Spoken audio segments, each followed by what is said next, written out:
नमस्कार। प्रस्तुत है बंकिम चंद्र चटर्जी के द्वारा लिखा हुआ उपन्यास मृणालिनी का भाग 3। आगे बढ़ने के पहले जानते हैं भाग 2 की कहानी। मृणालिनी को राजगुरु माधवाचार्य गौड़ देश के एक शांत ब्राह्मण के घर छिपा कर रखते हैं ताकि हेमचंद्र को उसका पता न मिल सके और वह अपने काम पर पूरा ध्यान दे सके। यहाँ मृणालिनी की मित्रता मणिमालिनी से होती है। एक दिन एक भिखारिन गाना गाते गाते उनके यहाँ आती है और मृणालिनी किसी बहाने से मणिमालिनी को अंदर भेजकर उस भिखारिन गिरिजाया से बातें करती है और पता लगाती है कि वह भिखारिन पास के गांव में किसी व्यापारी के पास रहती है। वह उसे सांकेतिक गीत सिखाकर यह संदेश देती है कि वह इस घर में कैद है। अब आगे की कहानी। लक्ष्मणावती नगर के दूसरे स्थान में सर्वधन व्यापारी के घर में हेमचंद्र रहते थे। व्यापारी के द्वार पर एक अशोक का वृक्ष था। तीसरे पहर उसके नीचे बैठकर एक फूली हुई अशोक की डाल को हेमचंद्र यूं ही छुरे से टुकड़े टुकड़े करके काट रहे थे और बार बार रास्ते की ओर देख रहे थे, जैसे किसी की राह देख रहे हों। वे जिसकी प्रतीक्षा कर रहे थे वह तो नहीं आया, उनका सेवक दिग्विजय आया। हेमचंद्र ने दिग्विजय से कहा, दिग्विजय, यह भिखारिन आज अब तक नहीं आई। मैं बहुत उद्विग्न हूं। तुम एक बार उसकी खोज में जाओ। जो आ गया, दिग्विजय ने कहा और वह गिरिजाया की खोज में चल दिया। नगर की सड़क पर ही उसकी गिरिजाया से भेंट हो गई। गिरिजाया ने कहा, कौन? दिग्विजय। दिग्विजय ने बिगड़ कर कहा, तुम्हें नहीं पता कि मेरा नाम दिग्विजय है? गिरिजाया, अच्छा अच्छा, कहो दिग्विजय, आज कौन सी दिशा जीतने चले हो? दिग्विजय, तुम्हारी दिशा। गिरिजाया, मैं क्या कोई दिशा हूं? तुम्हें दिग्विजय का ज्ञान नहीं है? दिग्विजय, ज्ञान कैसे हो? तुम एकदम अंधकार हो, इसमें कहीं दिशा सूझ सकती है क्या? अच्छा अब चलो, मालिक ने तुम्हें बुलाया है। क्यों? जान पड़ता है तुम्हारे साथ ब्याह करेंगे, और किस लिए? क्यों, क्या तुम्हारी मुखाग्नि करने वाला और कोई नहीं मिला? दिग्विजय, नहीं, यह काम अब तुम्ही को करना होगा। अच्छा अब चलो। गिरिजाया, दूसरों के लिए ही मेरा जन्म बीता। अच्छा तो चलो। यह कहकर गिरिजाया दिग्विजय के साथ चल पड़ी। दिग्विजय अशोक के नीचे खड़े हेमचंद्र को दिखाकर अन्यत्र कहीं चल दिया। हेमचंद्र उस समय अन्यमनस्क भाव से गुनगुना रहे थे, फूले हैं नलिन यमुना पुलिन, बहुत पिपासा रे। गिरिजाया ने पीछे से कहा, चंद्रमा शालिनी ये मधु यामिनी, मिटी नहीं आशा रे। गिरिजाया को देखकर हेमचंद्र का चेहरा खिल उठा। बोले, कौन? गिरिजाया, आशा क्या मिटी? गिरिजाया, किसकी आशा, आपकी या मेरी? हेमचंद्र, मेरी आशा, तभी तुम्हारी भी पूरी होगी। गिरिजाया, आपकी आशा कैसे मिटेगी? लोग कहते हैं कि राजा रजवाड़ों की आशा किसी तरह नहीं मिटती। हेमचंद्र, तेरी तो अति साधारण आशा है। गिरिजाया, अगर कभी मुझे मृणालिनी के दर्शन हुए तो उनसे यह बात कहूंगी। हेमचंद्र के मन में विषाद छा गया। बोले, तो क्या आज भी मृणालिनी का पता नहीं चला? आज तुम किस मोहल्ले में गीत गा रही थी? गिरिजाया, अनेक मोहल्लों में, नित्य नित्य मोहल्लों के नाम आपके आगे कहाँ तक गिनाऊं? और बात कहिए। हेमचंद्र ने एक गहरी सांस छोड़कर कहा, समझ गया, विधाता ही मुझसे विमुख है। अच्छा, कल फिर पता लगाने जाना। गिरिजाया प्रणाम करके झूठ मूठ जाने का उद्योग करने लगी। हेमचंद्र ने जाते समय उससे कहा, गिरिजाया, तुम हंसती नहीं हो, किंतु तुम्हारी आंखें हंस रही है। क्या आज तुम्हारे गान को सुनकर किसी ने कुछ कहा है? गिरिजाया, कौन कहेगा? एक औरत मारने को दौड़ी थी, बोली मथुरा वासिनी के लिए श्याम सुंदर के सिर में दर्द हो रहा है ना?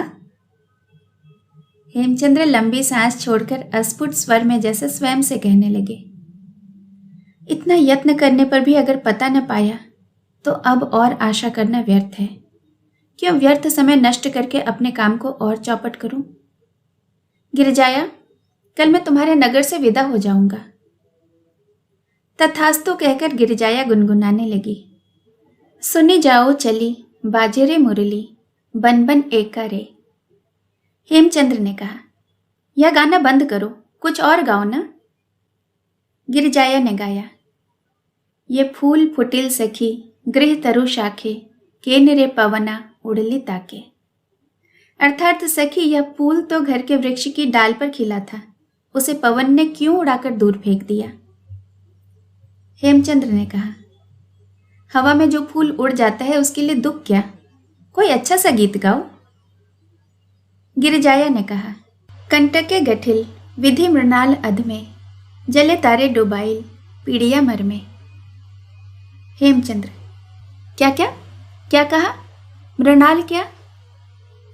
गिरिजाया ने पुनः गाया, कंटके गठिल विधि मृणाल अधमे, जले तारे डुबाइल पीड़िया मर में। राजहंस देखी एक नयन रंजन, चरण बेड़िया तारे करिल बंधन। कुछ मौन रहकर गिरिजाया बोली, क्या कुछ और गाना सुनाऊं। हेमचंद्र, न न न न, यही गाना गाओ, यही गाना गाओ तुम राक्षसी। गिरिजाया ने गाया, बोले राजहंस कोथा करिबे गमन, हृदय कमले दिव तोमार आसन। आसिया बसिल हंस हृदय कमले, कांपिल कंटक सह मृणालिनी जले। हेमचंद्र, गिरिजाया, यह गीत तुमको किसने सिखाया। गिरिजाया हंसती हुई बोली, हेन काले काले मेघ उठिल आकाशे, उड़िल मराल राज मानस विलासे। भांगिल हृदय पद्म तार वेग भरे, डूबिया अतल जले मृणालिनी मरे। हेमचंद्र ने आंखों में आंसू भरकर गदगद स्वर में गिरिजाया से कहा, वही मेरी मृणालिनी है, तुमने उसे कहाँ देखा। गिरिजाया, देखा सरोवर में, हवा के झोंकों में मृणाल, ऊपर मृणालिनी कांप रही थी। हेमचंद्र, अब रूपक छोड़ो, मेरी बात का जवाब दो, कहाँ है मेरी मृणालिनी। गिरिजाया, इसी नगर में।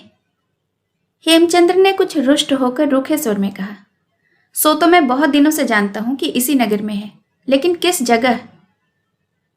गिरिजाया, ऋषिकेश शर्मा के घर में है। हेमचंद्र, कैसे दुष्ट है रे तू, यह बात तो मैंने ही तुझे बताई थी, अब तक तो तू उसका पता लगा न सकी, अब क्या पता लगाया है सो बता। गिरिजाया, पता लगा लिया है। हेमचंद्र ने 2 बूंद, केवल 2 बूंद आंखों से आंसू गिराए और फिर कहा, वह यहां से कितनी दूर है। बहुत दूर। यहां से किस ओर जाना होता है। यहां से दक्षिण, फिर पूर्व, उसके बाद उत्तर, उसके बाद पश्चिम। हेमचंद्र ने घूंसा तान कर कहा, इस समय मस्खरापन छोड़ दे, नहीं तो तेरा सिर फोड़ दूंगा। गिरिजाया, शांत हो जाइए, रास्ता बता देने से क्या आप उसे जान सकेंगे या पहचान लेंगे। जब ऐसा नहीं कर सकते तो पूछना ही बेकार है। आज्ञा दीजिएगा तो मैं आपको अपने साथ ले चलूंगी। मेघमुक्त सूर्य की तरह हेमचंद्र का मुख प्रफुल्ल प्रसन्न हो उठा। उन्होंने कहा, तुम्हारी सब कामनाएं सिद्ध हो। अच्छा बताओ, मृणालिनी ने क्या कहा। गिरिजाया ने कहा, वह तो मैं बता चुकी, डूबिया अतल जले मृणालिनी मरे, और क्या। हेमचंद्र, कैसी है मृणालिनी। गिरिजाया, देखा शरीर में कोई पीड़ा नहीं है। हेमचंद्र, सुख में है या क्लेश में है, क्या समझी। गिरिजाया, शरीर पर गहने और कपड़े अच्छे पहने हैं और ऋषिकेश ब्राह्मण की कन्या की सहेली है। हेमचंद्र, तू नरक में जा, अरे पूछता हूं उसके मन की बात कुछ समझ में आई। गिरिजाया, वर्षा काल के पद्म की तरह मुख आंसुओं से भीगा देखा। हेमचंद्र, पराए घर में किस तरह से है। गिरिजाया, अशोक वृक्ष के फूलों के गुच्छे की तरह। गिरिजाया, तू अवस्था में बालिका मात्र होने पर भी बड़ी चतुर है, तू जैसी बालिका मैंने नहीं देखी। गिरिजाया, सिर तोड़ने लायक पात्र भी ऐसा और कहीं नहीं देखा होगा। हेमचंद्र, उसका बुरा न मानना। मृणालिनी ने और क्या कहा? जा दिन जाने की। हेमचंद्र, फिर वही। गिरजाया, जा दिन जानकी रघुवीर निहारे। हेमचंद्र ने लपक कर गिरजाया के बाल पकड़कर खींचे। गिरजाया ने कहा, बाल छोड़िए, बताती हूँ। बताओ, कहकर हेमचंद्र ने उसके बाल छोड़ दिए। तब गिरजाया ने आदि से अंत तक मृणालिनी के साथ अपने वार्तालाप संपूर्ण वृत्तांत ब्यौरेवार कहकर सुनाया। फिर कहा, महाशय, आप अगर मृणालिनी को देखना चाहते हैं तो मेरे साथ एक पहर रात चलिएगा। गिरजाया का कथन समाप्त होने पर हेमचंद्र बहुत देर तक चुपचाप उसी अशोक वृक्ष के नीचे टहलते रहे। बहुत देर के बाद कुछ न कहकर वह घर के भीतर चले गए। वहां से एक पत्र लिखकर लाए और गिरजाया के हाथ में देकर कहा, इस समय मृणालिनी से मिलने का मुझे अधिकार नहीं है। तुम रात के वादे के मुताबिक उनसे मिलना और उन्हें यह पत्र दे देना। उनसे कहना देवता प्रसन्न हुए तो शीघ्र ही 1 वर्ष के भीतर उनसे भेंट होगी। मृणालिनी क्या कहती है यह आज रात को ही मुझसे कह जाना। गिरिजाया के विदा होने पर हेमचंद्र बड़ी देर तक चिंतित अंतःकरण से उसी अशोक वृक्ष के तले तृणशैया पर लेटे रहे। वे बाह के ऊपर मस्तक रखकर पृथ्वी की ओर मुख किए लेटे थे। कुछ देर बाद सहसा उनके पैरों पर किसी के कड़े हाथ का स्पर्श हुआ। मुंह फेरकर देखा, सामने माधवाचार्य खड़े थे। माधवाचार्य ने कहा, वत्स उठो, मैं तुमसे असंतुष्ट हुआ, परंतु संतुष्ट भी बहुत हूं। तुम मुझे विस्मित होकर क्यों ताक रहे हो? हेमचंद्र ने कहा, आप यहां कहां से आ गए? माधवाचार्य इसका कोई उत्तर न देकर कहने लगे, तुम अब तक नवद्वीप न जाकर राह में विलंब कर रहे हो, इससे मैं तुम पर असंतुष्ट हुआ हूं। और मृणालिनी का पता पाकर भी अपनी प्रतिज्ञा का पालन करने के लिए तुमने जो भेंट के सुयोग की उपेक्षा की है, इसीलिए तुम पर संतुष्ट भी हूं। तुमको कुछ न कहूंगा, तिरस्कार भी न करूंगा, किंतु अब तुम और यहां विलंब न करो। मृणालिनी के प्रत्युत्तर की प्रतीक्षा न करो। जोशीले हृदय का विश्वास नहीं। मैं आज नवद्वीप के लिए यात्रा करूंगा। नाव तैयार है, अपने अस्त्र शस्त्र आदि घर के भीतर से लो और मेरे साथ चलो। हेमचंद्र ने एक निश्वास लेकर कहा, इसमें कुछ हानि नहीं। मैंने समस्त आशा और विश्वास छोड़ दिया है।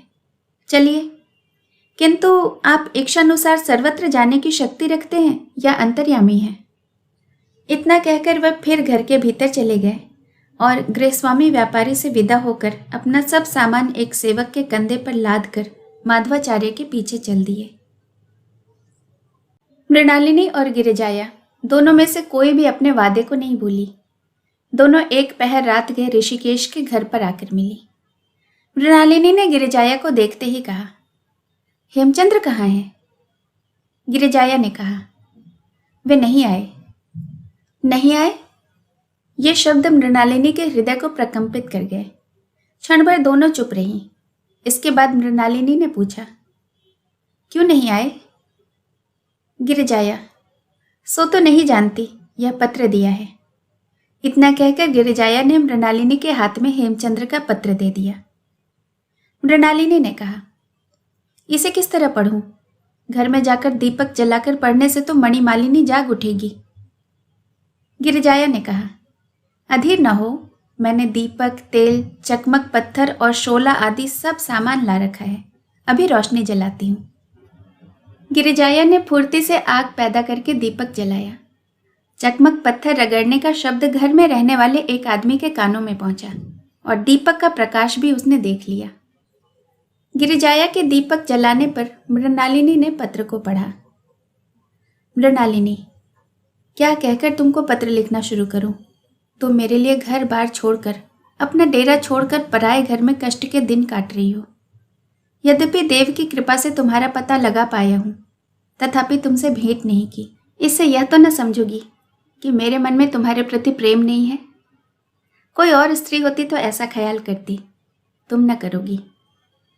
मैंने कोई विरोध व्रत ले रखा है। अगर उसे तोड़ूं या उसकी अवहेलना करूं तो निश्चय ही कुलंगार होऊंगा। अपने कुल को कलंकित करने वाला होऊंगा।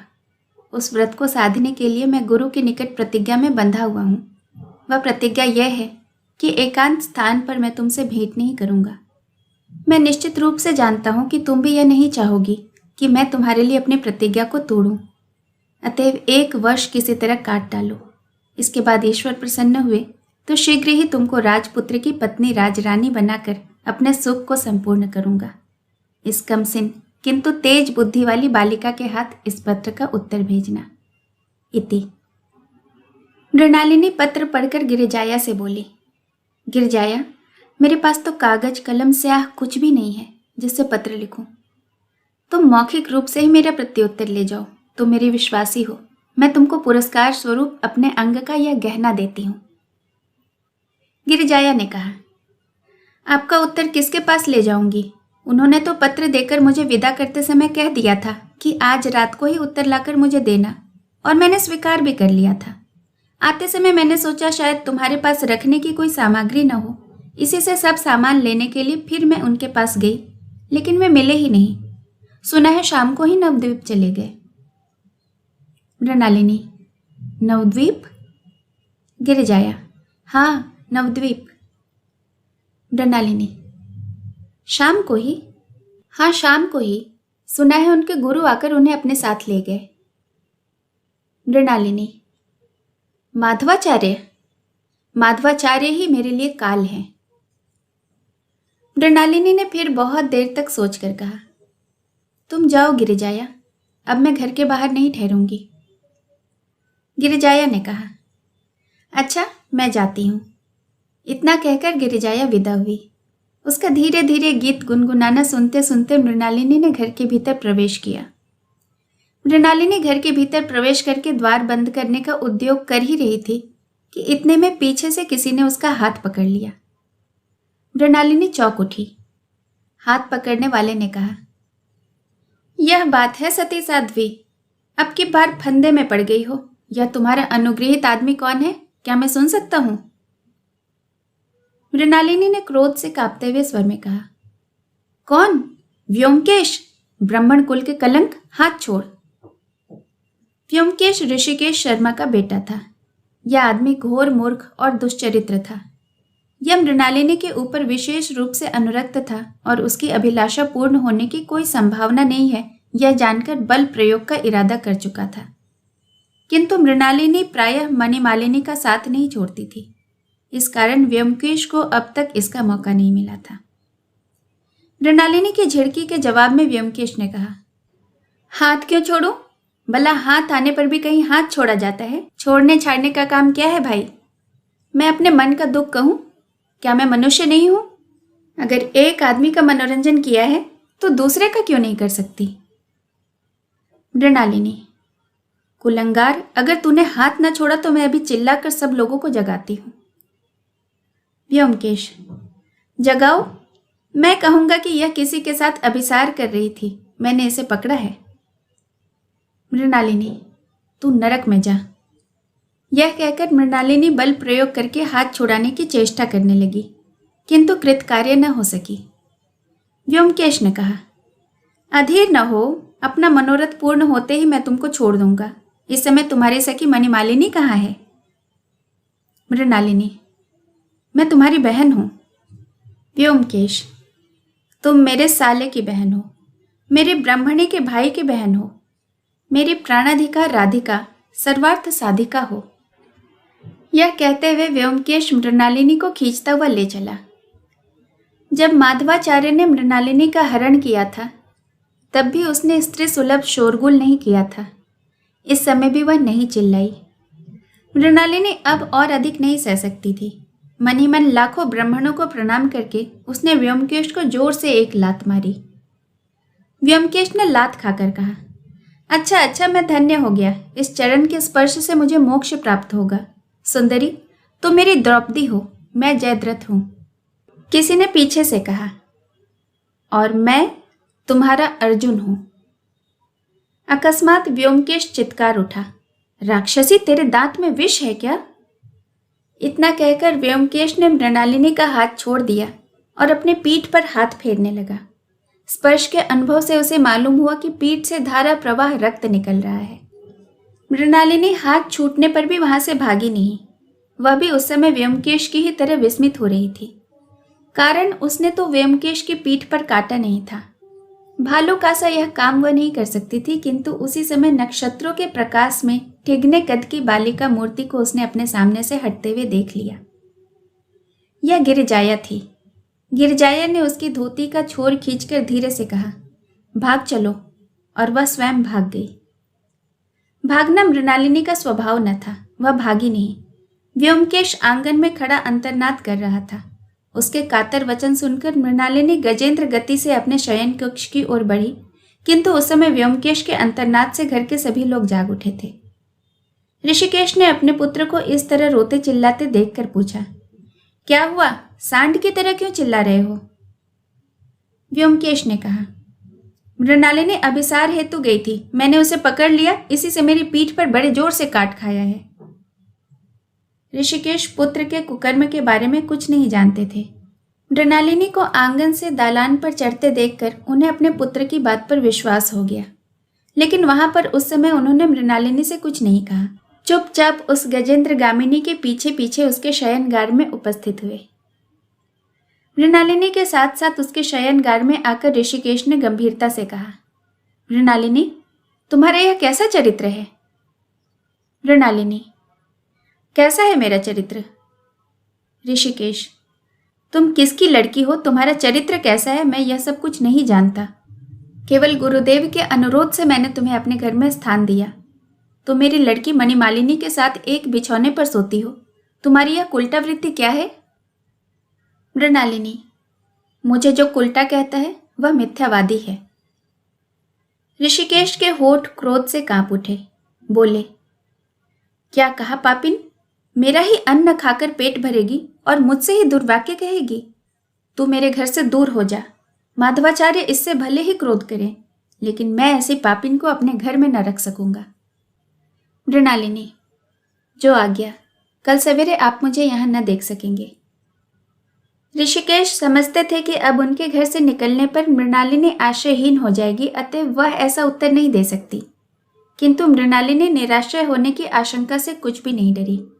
यह देखकर उन्होंने समझ लिया कि उसने अपने यार के घर में आश्रय लेने के भरोसे पर ही ऐसा उत्तर दिया है। इससे ऋषिकेश का क्रोध और भी बढ़ गया। उन्होंने और अधिक तेजी के साथ कहा, कल सवेरे नहीं, बल्कि आज, अभी से तू दूर हो जा। मृणालिनी, जो आज्ञा। मैं सखी मणिमालिनी से मिलकर आज ही चली जाऊंगी। इतना कहकर मृणालिनी उठ खड़ी हुई। ऋषिकेश ने कहा, मणिमालिनी से उल्टा बात नहीं कर सकती। यह सुनकर मृणालिनी की आंखों में आंसू आ गए। उसने कहा, यही होगा, मैं उनसे नहीं मिलूंगी।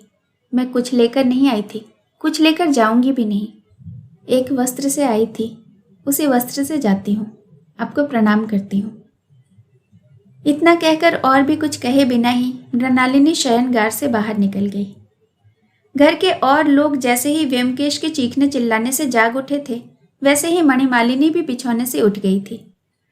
मृणालिनी के साथ साथ उसके पिता सोने की कोठरी तक गए। यह देखकर वह इसी बीच में जाकर अपने भाई से इसके बारे में बातचीत कर रही थी कि क्या हुआ। सब हाल सुनकर उसने समझ लिया कि यह सब भाई का ही कुकर्म है और वह भाई को इसके लिए झिड़क रही थी। जब वह भाई को झाड़ फटकार करके लौटी, तब आंगन में तेजी से शहर जा रही मृणालिनी से उसकी भेंट हो गई। उसने पूछा, सखी, इस तरह इतनी रात को तू कहाँ जा रही है? मृणालिनी ने कहा, सखी मणिमालिनी, तुम्हारी बड़ी उम्र हो, पर मुझसे बात न करो, तुम्हारे पिता ने मना किया है। मणिमालिनी, यह क्या कहती हो मृणालिनी? तुम रोती क्यों हो? सर्वनाश, बापू ने तुम्हें जाने को कह दिया है क्या? लौटो सखी, क्रोध न करो। लेकिन मणिमालिनी मृणालिनी को लौटा न सकी। पहाड़ की चोटी पर स्थित शिलाखंड की तरह अभिमानिनी सती चली ही गई। तब जल्दी से मणिमालिनी अपने पिता के पास गई। उधर मृणालिनी भी घर के बाहर हो गई। मृणालिनी ने आकर देखा कि पहले के ही संकेत स्थान पर गिरिजाया खड़ी है। मृणालिनी ने उससे कहा, तुम अभी खड़ी ही हो? गिरिजाया, मैं तुमसे आज आने को कह गई थी, मैं खड़ी देख रही थी कि तुम आती हो या नहीं। मृणालिनी, क्या तुमने उस ब्राह्मण को काट खाया था? गिरिजाया, बुरा किया क्या? ब्राह्मण ही तो है, बैल तो नहीं। मृणालिनी, लेकिन तुम तो गाना गाते गाते चली गई थी ना।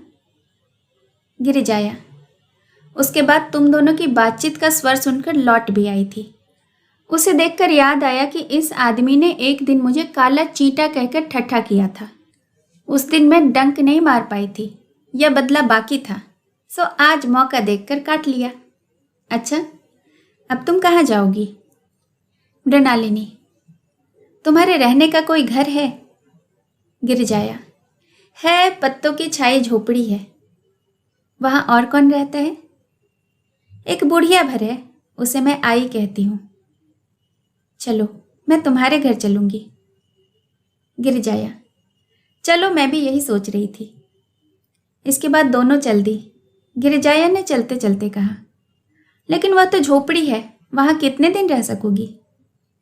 मृणालिनी, कल सवेरे ही दूसरी जगह चली जाऊंगी। कहाँ? मथुरा? मथुरा में मेरे लिए स्थान नहीं है। तो फिर और कहाँ? यमराज के घर। इस बात के बाद वे दोनों क्षण भर चुपचाप चलती रहीं। कुछ देर के बाद मृणालिनी ने कहा, इस बात पर क्या तुम्हें विश्वास होता है? गिरिजाया, विश्वास क्यों न होगा, किंतु वह स्थान तो मौजूद है ही, जब जी चाहे चली जा सकोगी। अभी एक जगह और क्यों न जाओ? कहाँ? नवद्वीप? मृणालिनी, गिरिजाया, तुम भिखारिन के वेश में कोई मायाविनी हो। तुमसे मैं कोई बात न छिपाऊंगी, खासकर तुम मेरा हित चाहने वाली हो। वास्तव में मैंने नवद्वीप जाना ही तय किया है। गिरिजाया, अकेली जाओगी? साथी कहाँ पाऊंगी? गिरिजाया गाते गाते जो बोली उसका अर्थ यह था कि मेघ को देखने के लिए हाय चातकी दौड़ती है, कौन कौन संग जाओगे, आओ आओ आओ रे। मेघ में बिजली की हंसी मुझे बहुत अच्छी लगती है, उससे मैं प्यार करती हूँ। तुम लोगों में से जिसे चलना हो वह चलो, गिरिजाया जाती है रे। मृणालिनी, यह क्या दिल लगी कर रही हो गिरिजाया? गिरिजाया, नहीं, मैं चलूंगी। सचमुच? सचमुच चलूंगी। क्यों चलोगी? गिरिजाया, मेरे लिए तो सब जगह एक सी है, राजधानी में भिक्षा बहुत अच्छी मिलेगी। शेष कहानी अगले भाग में। नमस्कार।